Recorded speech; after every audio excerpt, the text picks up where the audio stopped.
Eu te convido a abrirmos nossas Bíblias em Ezequiel.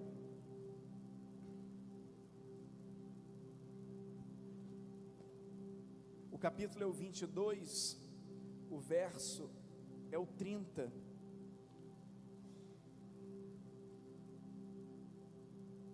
Aleluia.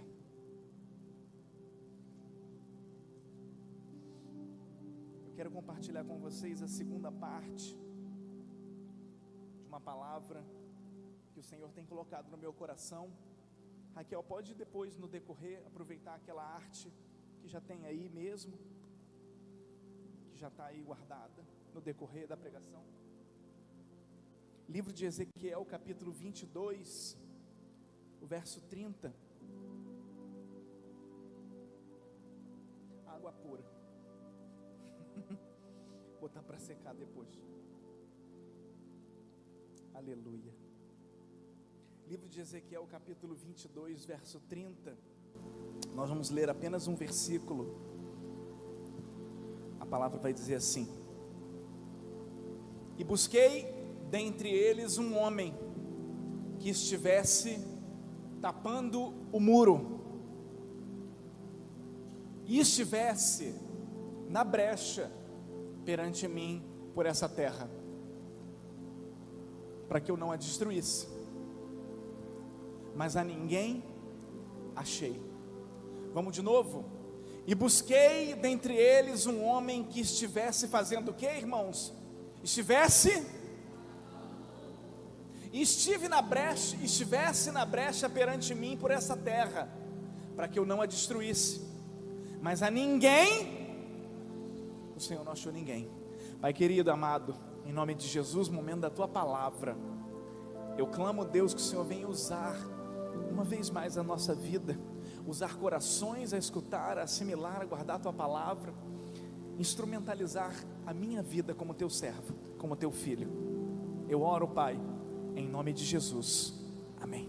Podem estar assentados.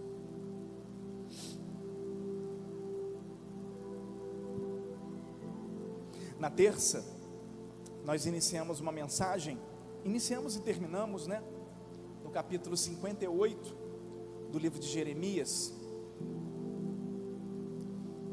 E o tema daquela mensagem, hoje é a parte 2 daquela mensagem.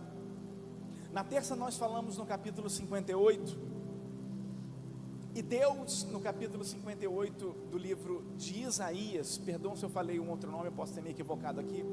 No capítulo 58 de Isaías, o Senhor começa a responder questionamentos do povo. O povo começa a questionar por que eles estão fazendo as coisas estão dando errado. O povo começa a questionar por que eles estão jejuando e não está acontecendo nada. E aí o Senhor lá no capítulo 58, Ele vai começando a falar assim com o povo: olha, vocês estão jejuando. Deus falando com aquele povo: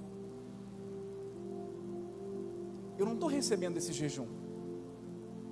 Não estou recebendo o jejum porque o jejum não tem propósito envolvido. O jejum está sendo meramente deixar de comer comida, fechar a boca. Deus falando com aquele povo que o jejum deles, eles jejuavam, mas não vigiavam. Deus falando com eles que eles jejuavam, mas a atitude deles não se equiparava ao jejum. Em determinado momento Deus fala com eles assim: olha, meu povo, vocês jejuam, mas o jejum de vocês acaba em briga, em confusão. O jejum de vocês acaba em dissensão. Deus está falando para esse povo em Isaías. Deus chega ao limite de dizer que o jejum acabava em fofoca. Olha que peso. E aí no versículo 12 daquele capítulo 58, o Senhor fala assim, do ideal que Ele desejava para o seu povo. Pode colocar para a gente, Raquel, 58, 12 de Isaías. E aí o Senhor libera uma palavra sobre aquele povo,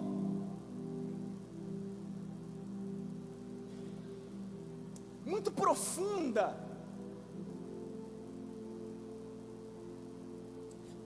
aquele povo saísse daquela situação, caso aquele povo se desprendesse daqueles embaraços, caso aquele povo se soltasse do pecado que tão de perto rodeia, o Senhor diz assim: seu povo reconstruirá, obrigado pela NVI, Raquel, as velhas ruínas, restaurará os alicerces antigos, você será chamado reparador de muros, de brechas, restaurador de ruas e moradias. A palavra então liberada através do profeta Isaías seria o seguinte: olha, se vocês, povo, aquele povo, mudarem a sua atitude, fazer o jejum certo. E sabe qual era o jejum certo que Deus queria deles? O jejum deles era individualista, eles não pensavam nos outros, eles não pensavam no próximo, eles não pensavam nas pessoas, eles não estendiam as mãos para as pessoas. Aí Deus dizia: vocês fazem jejum e não ajudam ninguém. E aí Deus disse: se vocês fizerem de verdade, eu vou levantar no meio de vocês pessoas que restauram brechas, que reparam muros, que reconstroem caminhos e casas. Isso é tão profético, porque Isaías, se você não sabe, eu queria que você saiba, ele é o profeta que nós chamamos de profeta messiânico. É o profeta que falou a respeito do Senhor Jesus, da vinda do Senhor Jesus. E aí, quando Isaías está falando no 12 sobre ser um restaurador de muros e de brechas e de caminhos e de moradias, na verdade Isaías está apontando para aquele que é o maior restaurador, que é o Senhor Jesus.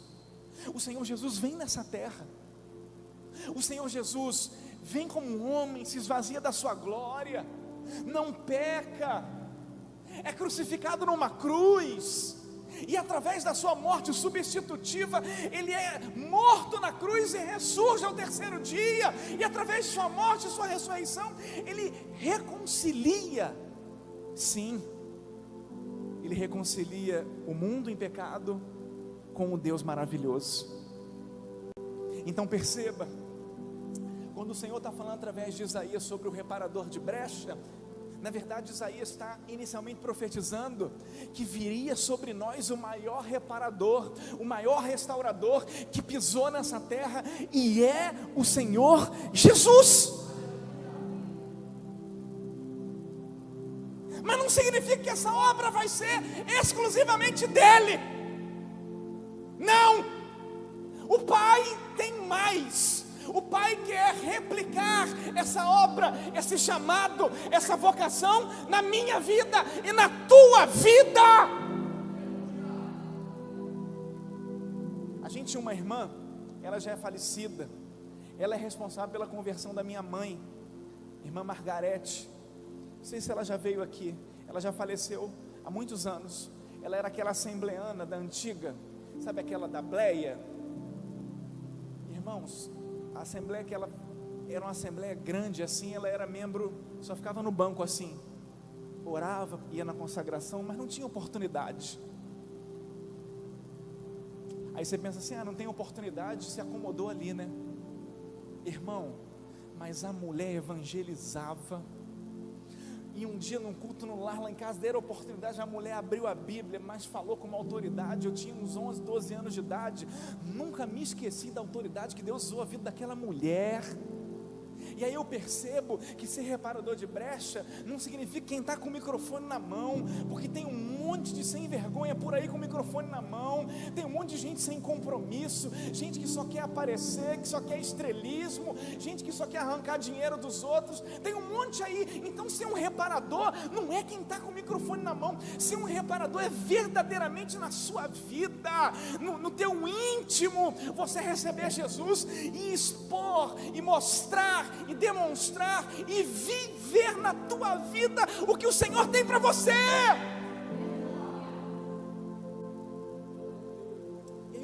lembro assim, com 11 anos de idade, eu falava: nossa, a irmãzinha só esquenta banco. Mas no dia que o flecheiro tirou ela da aljava e deu a flechada, ela estava polida. A Bíblia fala da flecha polida. A flecha polida é a flecha preparada. Não sei se vocês já viram ventilador de teto. Às vezes as irmãs vão limpar a pá do ventilador de teto. Fizeram isso lá em casa. Aí tem uma pá que está mais suja, você dá uma amassadinha de 1 centímetro nela para cima. Aí você liga o ventilador e fica todo desconjuntado. Nunca mais ele é o ventilador, porque ela desequilibrou, ela perdeu o balanceamento. A Bíblia fala da flecha polida. Se a flecha não estiver polida, o flecheiro dá o tiro, ela desvia para a direita, ela desvia para a esquerda, ela vai para cima e vai para baixo, não acerta o alvo. Muitas vezes tu quer ser flecha nas mãos do Senhor, muitas vezes tu quer ser flecha na mão do valente, muitas vezes tu quer ser uma flecha de Deus, mas eu quero te declarar nessa noite: antes de ser flecha, antes de ser um reparador, antes de ser levantado pelo Senhor, o Senhor precisa polir, o Senhor precisa polir, lapidar, cuidar e tratar da minha e da tua vida, querido. Aí se tu pega a flecha que não está polida, dá aquele tiro, ela nunca vai acertar o alvo, porque ela está desequilibrada, desbalanceada, nunca vai acertar o alvo. E às vezes a gente está assim nas coisas de Deus, a gente está de bobo, está desligado, a gente está nas coisas de Deus, às vezes observando o erro do outro, às vezes a gente está observando a falha do outro, e Deus está dizendo: é dia de olhar para você. A minha obra não é com o outro, é contigo. A minha obra não é com o que está do teu lado, é com o teu coração, é com a tua vida. Eu quero salvar é você.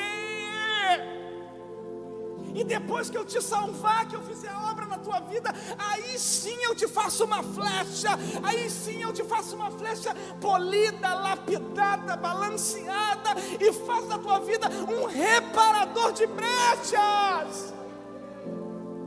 A leitura de Ezequiel vai falar muito do reparador de brechas. Ezequiel 22:30, vem comigo, Raquel, por favor. Vai falar muito do reparador. Percebe que Deus está usando Ezequiel para um povo corrompido, de novo. Percebe que Deus está usando o seu profeta para um povo que não está cumprindo o propósito. E aí Deus fala assim: olha, Ezequiel, eu até busquei dentro deles um homem, um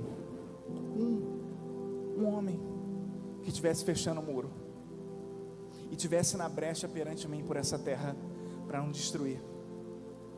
Mas olha o que o Senhor disse: mas a ninguém achei. Significa que em tempos difíceis, escuta essa, em tempos difíceis Deus quer levantar reparadores de brecha. Em tempos de crise Deus quer levantar reparadores de brechas.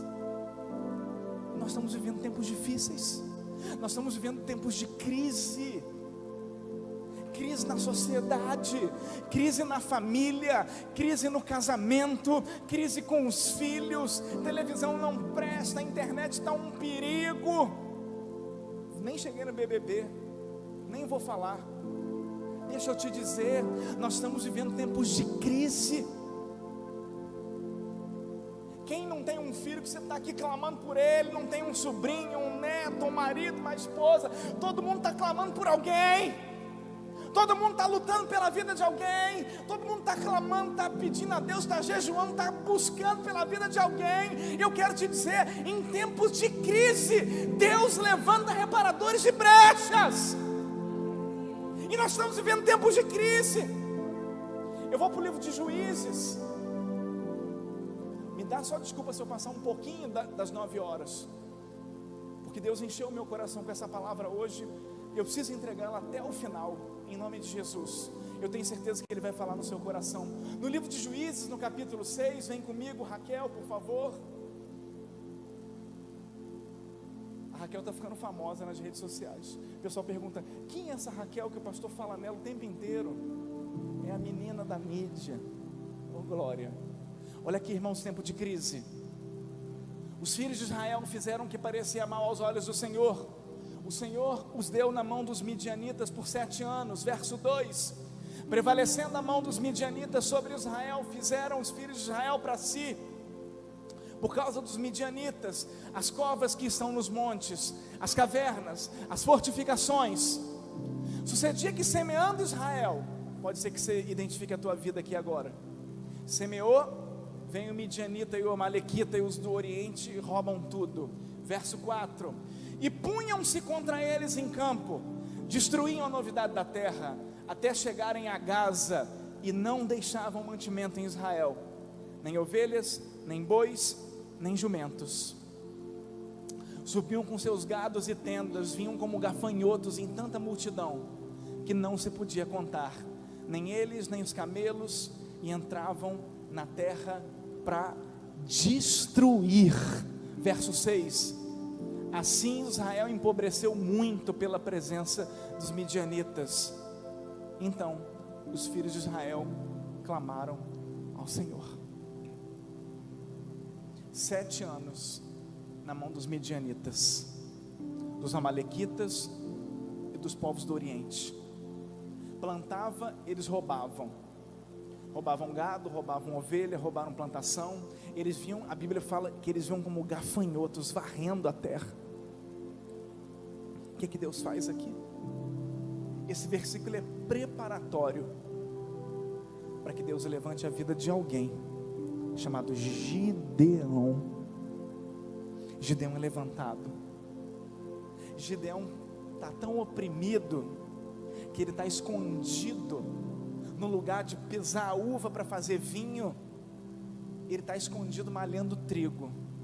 O trigo é malhado num local aberto, mas para não ser roubado ele se fecha num lugar parecido como um galpão, vamos assim dizer. Põe o trigo dentro do lagar e está lá malhando o trigo dentro do lagar. O anjo do Senhor se revela a ele, ele não acredita. Ele pede sinais, Deus dá. Ele pede outro sinal, Deus dá. Ele pede outro sinal, Deus dá. E Deus usa a vida de Gideão para libertar o seu povo naquele tempo de crise. Eu quero declarar: em tempos de crise o Senhor levanta reparadores de brechas. E se tem crise, se tu está enxergando crise no teu lar, se tu está enxergando crise na tua família, seja de que ordem for, espiritual, financeira, emocional,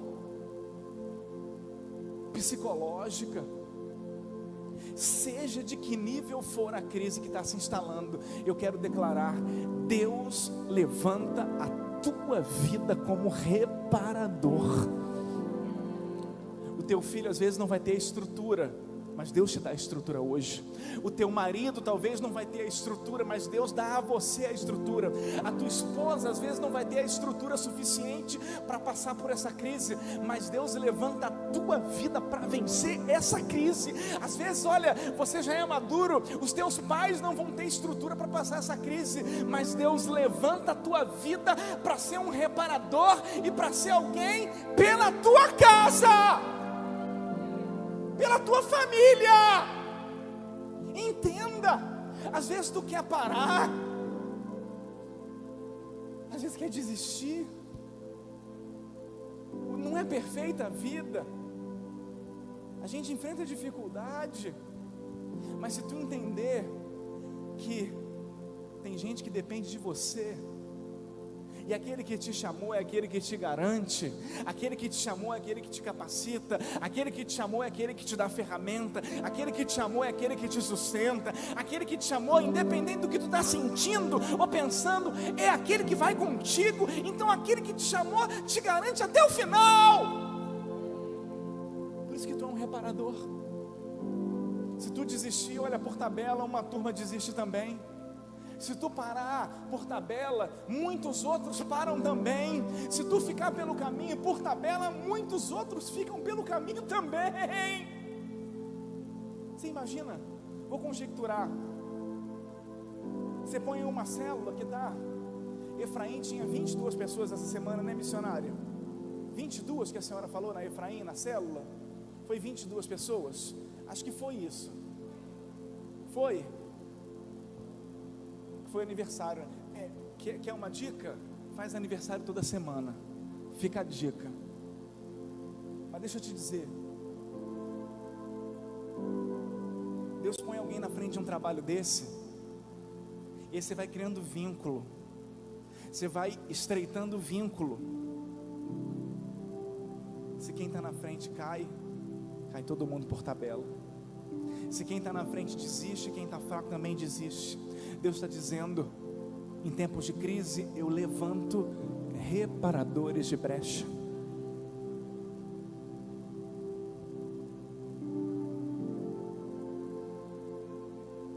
O reparador, ele é um instrumento apesar dos tempos de crise. Uma vez eu vi alguém justificando porque se desviou.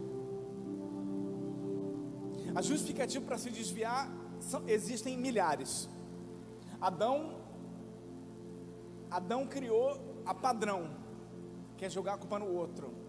Foi a mulher que tu me deste, fui eu. E existem muitas justificativas. Um dia um irmão que era um pregador da palavra se afastou e ele falou assim para mim: foi muita pressão.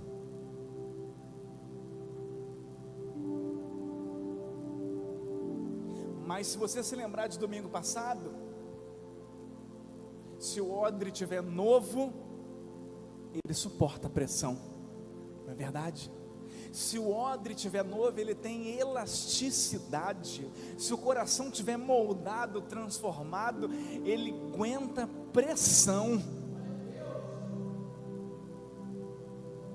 Lá em Gênesis, no capítulo 5, no verso 24, Raquel,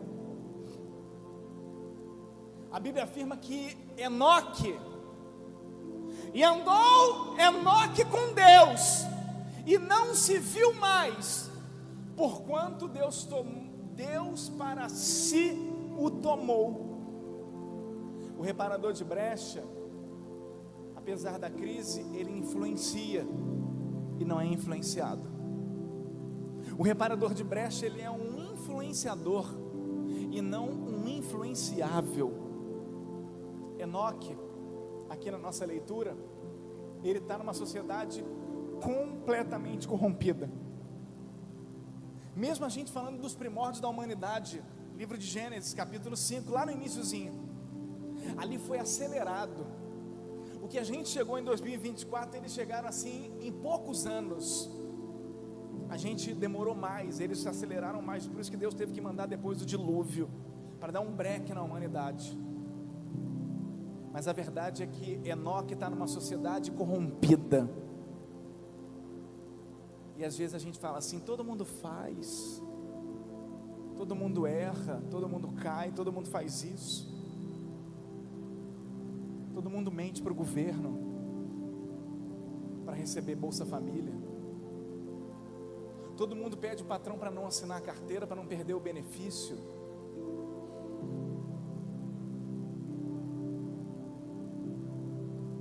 Enoque falou assim, Enoque falou que as nossas mães falavam para a gente quando a gente era criança.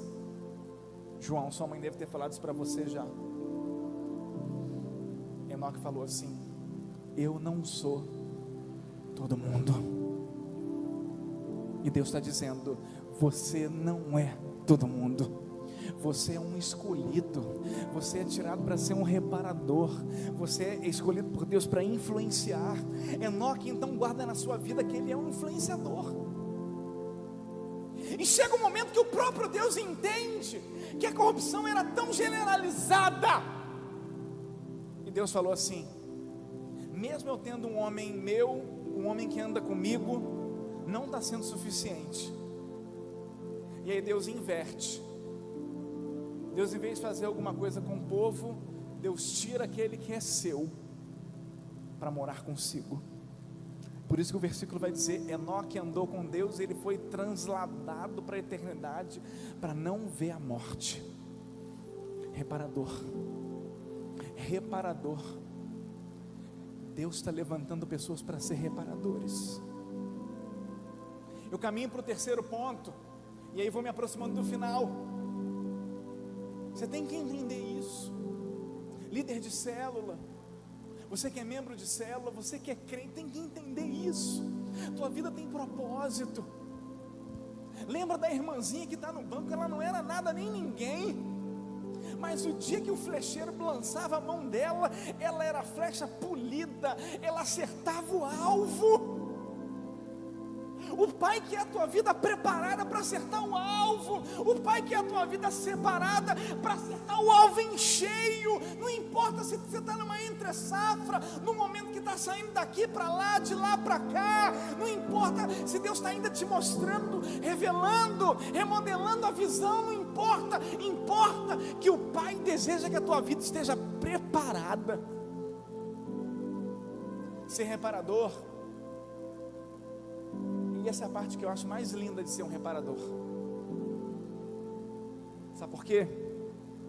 Quando Deus tem algo novo para fazer, Ele chama um reparador para fazer. Ser reparador é ser instrumento para algo novo. E olha, hoje eu ministrei aula aqui pela manhã. A gente falou hoje sobre o reino de Deus. Meu coração se encheu. Mais um pouco, eu até pregaria sobre o reino de Deus aqui hoje, mas meu coração já estava para essa palavra. Mas eu anunciava aqui pela manhã, tomara que o teu coração tenha entendido. Quando falamos do reino de Deus, a igreja tem resposta para os problemas desse mundo. A igreja tem resposta para os problemas lá de fora. A igreja guarda as soluções para os problemas dessa humanidade. E se tu entender que tu é um reparador, Deus te lança, Deus te envia para esse mundo para fazer algo novo. Eu vou na Efraim, como eu fui quinta, vou falar de novo. Um monte de gente, tinha gente afastada, tinha gente que não era crente. Eu vou na Manaim, mesma coisa, gente que não é crente, gente afastada. Vocês alcançando, ninguém com título de nada. Não é sobre títulos, não é sobre cargos, é sobre amar, é sobre se importar, é sobre querer levar o amor de Deus, é sobre querer revelar o reino de Deus. Isso é ser um reparador. Eu me recordo de Gênesis 12, se Raquel puder colocar. O Gênesis 12 vai mostrar para a gente assim, olha, é Deus dizendo assim: Abrão, eu tenho um plano, eu quero criar um povo, eu vou criar um povo e eu vou governar esse povo que eu criar vai ser instrumento para todas as nações, e através desse povo eu vou enviar o Salvador. Então, Abrão, eu te levanto, eu tenho coisas novas para fazer. Sai da sua terra, da tua parentela, da casa do teu pai, para a terra que eu te mostrarei. Deus está dizendo: eu tenho algo novo para fazer, e eu separo a tua vida para fazer algo novo. E Deus está me entregando aqui agora, nesse exato momento. Deus tem coisas novas para fazer neste lugar. Deus tem coisas novas que a gente ainda não viu, não presenciou, para fazer neste lugar geográfico que está ao nosso redor. Deus tem vidas para alcançar, tem cadeias para quebrar, tem coisas para fazer, e Ele vai levantar a vida de reparadores e reparadoras de brechas, pessoas que restauram alicerces, que constroem caminhos, que fazem moradas. E eu quero declarar, você recebe no teu coração, Deus levanta pessoas para fazer aquilo de novo que Ele tem. Aleluia. Ele está dizendo: Abrão, eu estou fundando uma nação. Aqui é o início da fundação de uma nação chamada Israel. Deus está dizendo para o seu servo: sai e vai para onde eu te mostrar. Tu é um instrumento que eu levantei para ser o fundador, para dar o start para essa nação. quem vai ser o instrumento da tua casa? Vai esperar Deus levantar outro? Quem vai ser o instrumento do teu marido, da tua esposa, dos teus filhos? Vai continuar perdido, olhando a vida dos outros, o erro dos outros? Vai continuar perdido na falta de propósito? Ei! Deus levanta hoje, nesse tempo, Deus levanta reparadores. Ele tem coisas novas, Ele tem bênçãos novas, Ele tem caminhos novos, e para isso Ele conta com pessoas, e para isso Ele conta comigo, e para isso Ele conta contigo.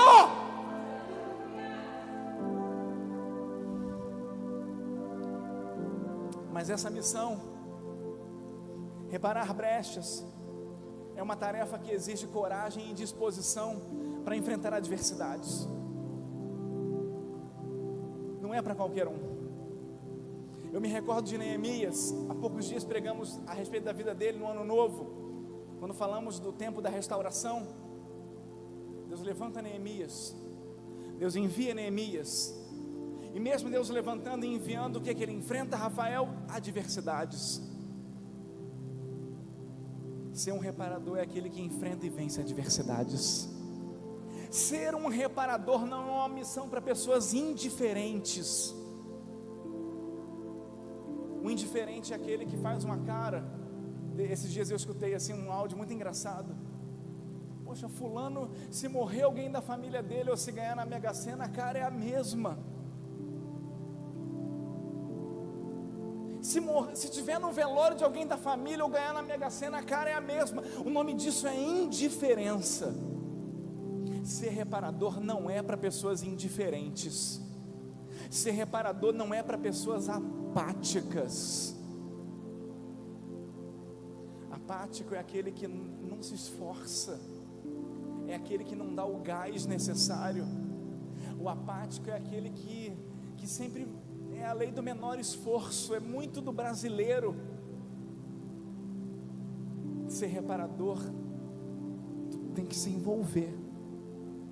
Ser reparador, tu tem que ser alguém que enfrenta. Ser reparador, alguém que esteja disposto a se colocar entre o pecado e o juízo. Ser reparador é você estar entre o pecado e o juízo, clamando pela misericórdia. É tempo de deixar de ser indiferente. É tempo de deixar de ser apático. Tem sangue nessas veias. Tem sangue aí no teu braço, no teu corpo circulando. E deixa eu te dizer, é sangue também do Senhor Jesus Cristo, porque Ele nos resgata, Ele nos transforma e nos faz parte da sua família. Ser reparador é ser um instrumento para esse tempo e para essa terra. Para ser reparador, a gente tem que se aproximar de Deus com humildade, com sinceridade, reconhecendo nossas falhas e pecados. Para ser reparador, nós temos que aceitar um chamado de servos, de serviço. Deixa eu declarar mais uma vez nesse lugar: em tempos de crise, Deus levanta os seus reparadores. Em tempos de crise na família, Deus levanta os seus reparadores. Em tempos de crise, Deus levanta os reparadores para serem influenciadores. Em tempos de crise, Deus levanta os reparadores para ser instrumento para as coisas novas que o Pai quer fazer.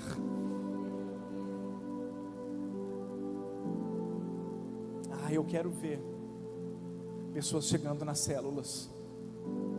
Eu quero ver mais gente nova chegando nas células. Deixa eu declarar uma coisa aqui nesse lugar. Aquele vizinho que você nem simpatizava um pouquinho muito com ele, que põe música alta, que faz bagunça. Todo mundo tem um vizinho assim. É esse que vai na tua célula e você vai ser reparador na vida dele. Você recebe? Aquele que talvez assim tu nem escolhesse pela tua própria escolha para ser teu amigo. É esse que Deus te levanta para tu ser reparador na vida dele. Tu recebe? Aquele que tripudiava, que zombava do evangelho, que pode ser considerado até um perseguidor do Evangelho, a semelhança de Saulo. Eu quero declarar, é para esse que Deus se levanta para ser reparador.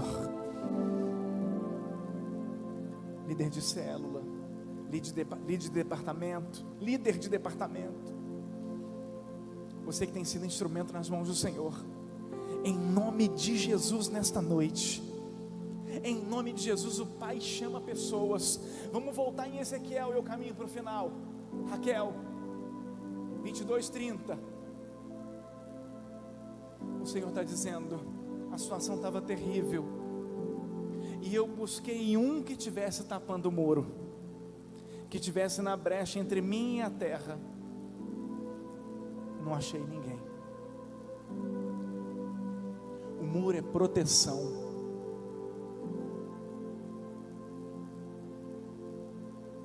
Quando você ora, você está reforçando a proteção. Quando tu vigia, obedece, reforçando a proteção. O Pai está dizendo, dentro desse povo aqui estava todo mundo desligado. Todo mundo desligado.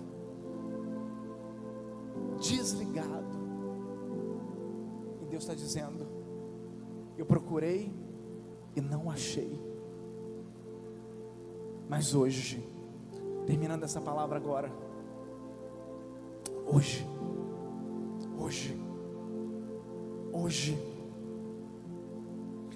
é o dia que Deus fere o meu coração e o seu. Hoje é um dia que Deus muda coisas aqui dentro. Tem coisas que não estavam descendo na sua goela abaixo. Tem sapo que tu não estava conseguindo engolir. Hoje engole o brejo inteiro, como diz a brincadeira. Mas Deus levanta hoje. Não é para olhar para coisa pequena. Não é para olhar para os galhos fracos. Deus levanta hoje vidas. Deus levanta hoje instrumentos para que tu seja na vida de alguém. Repara, o reparador é instrumento na vida de outro. O reparador é levantado para outro, não é para si próprio. O reparador é instrumento para outro, não para si. E sabe como é que acontece? Eu sou um instrumento para ele, ele é para ela, ele é para ela, ele é para ela, ele é para ela, ele é para ele. E daqui a pouco tem alguém que é para mim. E todos são instrumentos uns para os outros. E Deus usa a vida de todos. Gideão, Ezequiel, Abraão, não importa quem seja, Deus levantou tantos reparadores. Abre o seu coração nesta hora. Eu abro o meu e diz: eu quero ser o teu reparador, meu Pai. Você pode declarar comigo: eu quero ser o teu reparador. Você pode repetir: eu quero ser o teu reparador, Senhor. Eu quero ser o teu reparador. Então esteja de pé em nome de Jesus.